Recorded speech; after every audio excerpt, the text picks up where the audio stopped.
And the Oscar goes to Nomadland.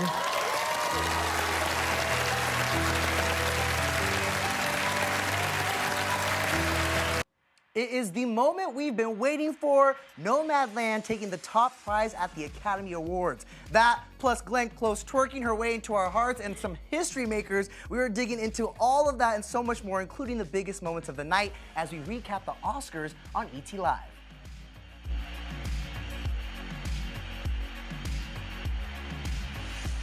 Hello everyone and welcome to ET Live's Oscars After Show. I'm Denny Directo. And I'm Cassie DeLaura. What a wild Oscars night. I never thought I would hear you say twerking at the Oscars. And Glenn Close. Yeah, exactly. So much wildness to dive into. We will have some guests joining us to break down everything in detail. But first, let's get into some recaps from the night's biggest moments, starting with Nomadland, which won for Best Picture. Of course, the top prize of the night, starring Frances McDormand, who also had an incredible night. She took home a huge win for Best Actress for her role as Fern in the film. And also a huge shock tonight. After an award season streak, Chadwick Boseman didn't win Best Actor. That trophy instead went to 83-year-old Anthony Hopkins for The Father. And Twitter had a lot to say about it. We will get into all of that, you guys. But first, it was also a big night for women. More importantly, for some non-white nominees. Right here, Chloe Zhao. She won Best Director for Nomadland, making her the first woman of color to win the category and just the second woman ever cast to take home that trophy.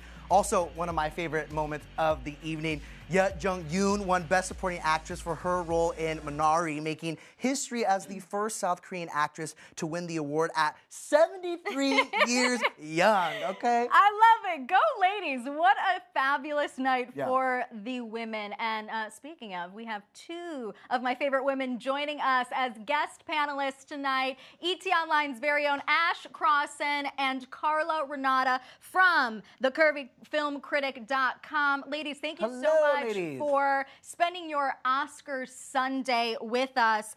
Let's kick things off with our reaction to Best Picture. As we mentioned, the big prize of the night went to Nomadland. Ash, I will start with you. What are your thoughts? To be honest, I wasn't very surprised at Nomadland. It was everything that came after that was very surprising, which we'll get into it in a little bit.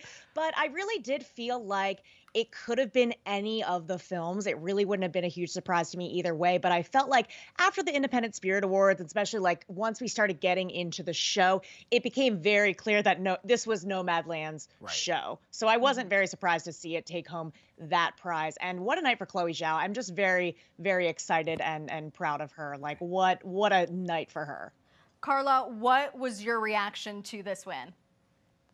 I wasn't surprised, like Ashley, that Chloe Zhao would take home the Best Director award for Nomadland, making history, being the second woman ever to take home that award, and being a person of color. I was uber excited about that, and I hope that it changes the landscape in terms of how Hollywood looks at women as directors. And for once, I'm hoping that instead of talking about women directors, it doesn't come along with a gender or a label. And Nomadland has been winning has been winning Best Picture all along, so that was not a surprise either. You know what was surprising is how they managed to pull off the show, you guys, because as we know, of course, in the era of COVID-19, it looked a lot different this year. Ash, what did you think of this more intimate vibe over at Union Station? It gave me old glamour, old Hollywood. I was kind of here for it. What did you think? I gotta say, I really did like the Union Station of it all. I thought the look of the show was one of the best it's been. And the feel, like, I mean, I think year after year, we see people get to the best moments of their lives only to be like played off after like 30 seconds. So I thought it was really special to get these kinds of intimate stories with these creators and getting to hear their very personal, impactful stories. On the other hand, I do think there was kind of a balance missing here because parts of the show felt like it was like dragging on and on and on, especially at the beginning of the telecast.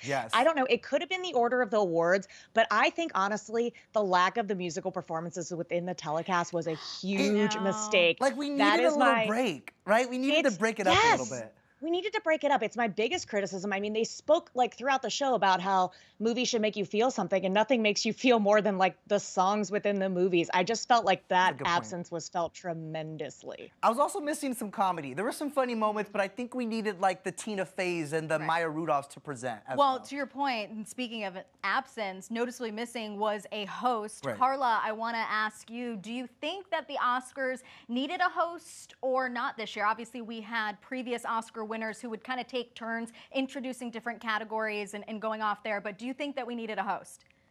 I'm kind of split on my feelings about that. Like, I love having a host. I loved watching when Billy Crystal or Whoopi Goldberg, or throwing it back even further to when Bob Hope used to do it. I love the feel of having a comedian host the night. But I do also like the nod of throwing it back to the old Hollywood days when they used to have it like at the Hollywood Athletic Club and at the, you know what I mean? Yeah. And at the Hollywood Roosevelt Hotel where there wasn't a host. They just hit it and quit it real quick. I think the very first Oscars that they ever had lasted less than 30 minutes. Wow. Wow. Okay, that was not this year. Gone are the but you know, Wasn't this year.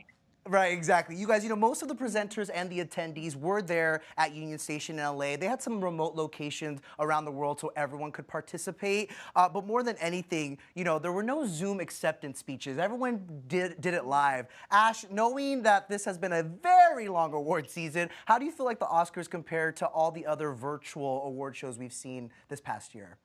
Obviously, I felt like the production value was very high, but I have to be honest, I don't think I care if people are zooming in their pajamas or not. Like, it kind of brings this layer of humanity to have like just all these hiccups, like the Daniel Kaluuya one, which what was that, the Golden Globes? Golden Like, Globes. I kind of love the moments like that, and I think with everyone being there with all the COVID protocols in place, you're right, we didn't get a lot of the interactions that we normally get, those funny moments, the Gaga Leo elbowing incident, anything like that, because people just weren't getting close enough to really have any of those moments. So I don't think I really cared if they were in person or not. I would have paid big money to see Anthony Hopkins zoom in or even make an appearance from London in his pajamas. Obviously, they are many hours ahead, and he was one of the people who was noticeably missing in any of those locations.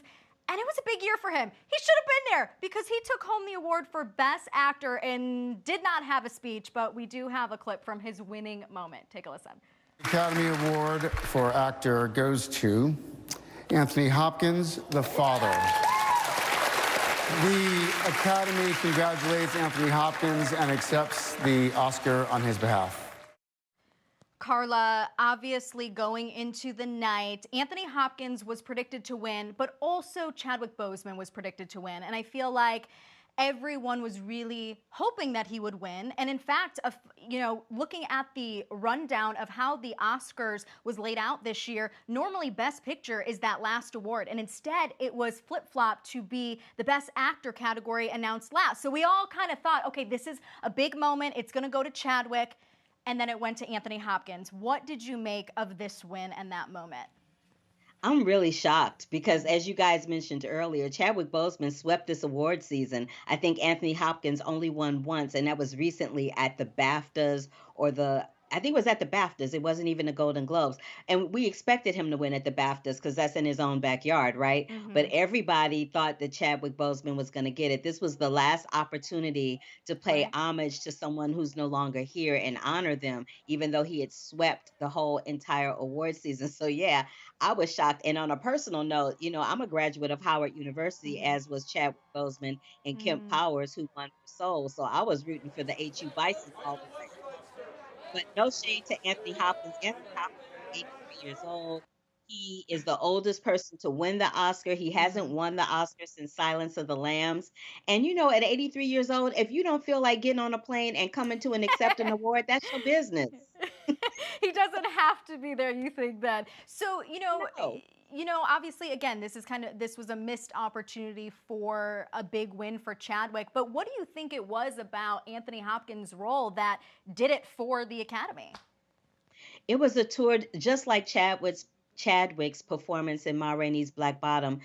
Anthony Hopkins' performance in The Father was a tour de force performance, and it struck a nerve with people in the Academy in a year where there's been so much loss due to COVID-19, and having to deal with, in the beginning of the pandemic, a lot of people that were passing away were people that were in nursing homes, and a lot of those people in those nursing home facilities were people that had dementia and or Alzheimer's, full-blown Alzheimer's. So I think it struck a nerve with people who are caring for elderly parents, had an elderly parent that may have passed from COVID under those circumstances. It hit in an emotional way Right. that Ma Rainey's Black Bottom and Chadwick Boseman's performance didn't hit.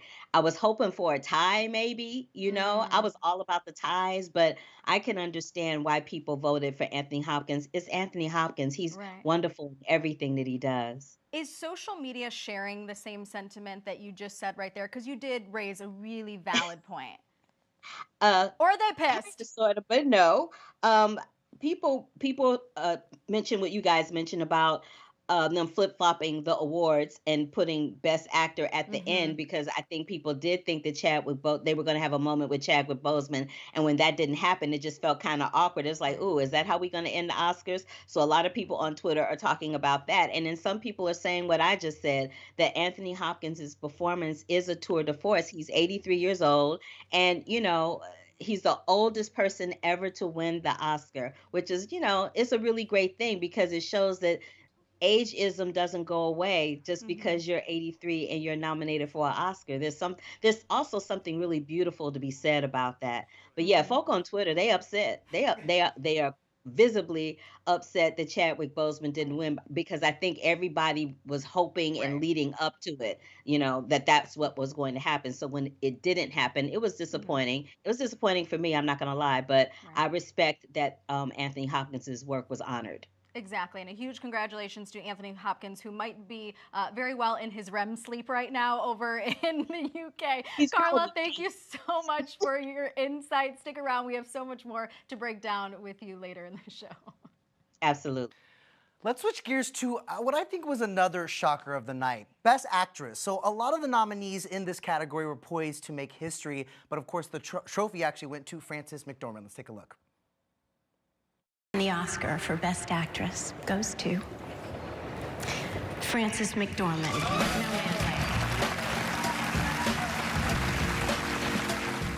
I have no words. My voice is in my sword. We know the sword is our work.